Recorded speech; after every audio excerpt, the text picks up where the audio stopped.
सलाम।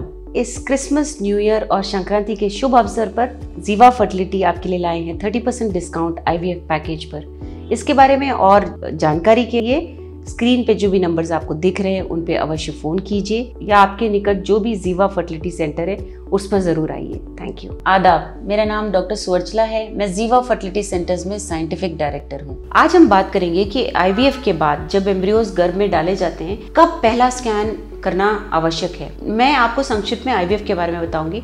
इंजेक्शंस दिए जाते हैं, 10 से 12 दिन तक आपके अंडों को बड़ा किया जाता है, उन्हें अंडर एनेस्थीसिया बाहर निकाला जाता है। बहुत सिंपल से प्रोसीजर से आपके हस्बैंड या पार्टनर के स्पर्म्स के साथ मिलाकर एम्ब्रियो बनाया जाता है और उसके बाद इस एम्ब्रियो को आपके गर्भ में डाला जाता है। कुछ दिन तक ये एम्ब्रियो फ्लोट करता रहेगा आपके गर्भ में और 5वें से 7वें दिन तक वो करेक्ट स्पॉट ढूंढकर चिपकना शुरू होगा।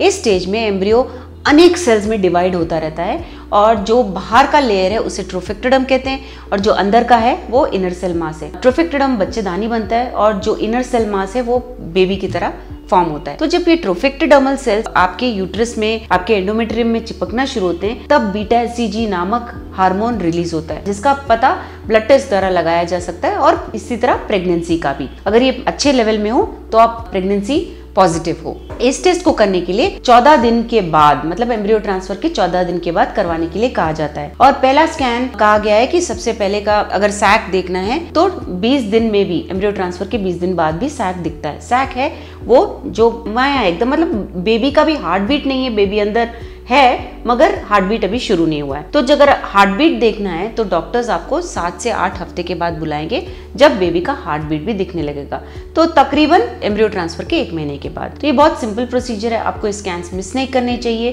क्योंकि बेबी अच्छी तरह से ग्रो हो रहा है, हार्ट बीट अच्छा है, उसका बीट्स पर मिनट भी गिना जाता है, उसका ग्रोथ देखा जाता है, उसका न्यूरल ट्यूब डिफेक्ट देखा जाता है कुछ दिनों के दूसरे स्कैन के बाद। तो ये स्कैन्स बहुत आवश्यक हैं, आपको अवश्य आपके गायनेकोलॉजिस्ट की सलाह माननी चाहिए। इसके बारे में अगर आपको और जानकारी चाहिए, IVF के बारे में, एम्ब्रियो ट्रांसफर के बारे में या आपको ये प्रोसीजर के बारे में काउंसलिंग चाहिए, अवश्य जीवा फर्टिलिटी सेंटर्स आइए। हमने इस वीडियो बनाने के लिए बहुत मुशक्कत की है, मेहरबानी करके हमें लाइक और सब्सक्राइब जरूर कीजिएगा। शुक्रिया।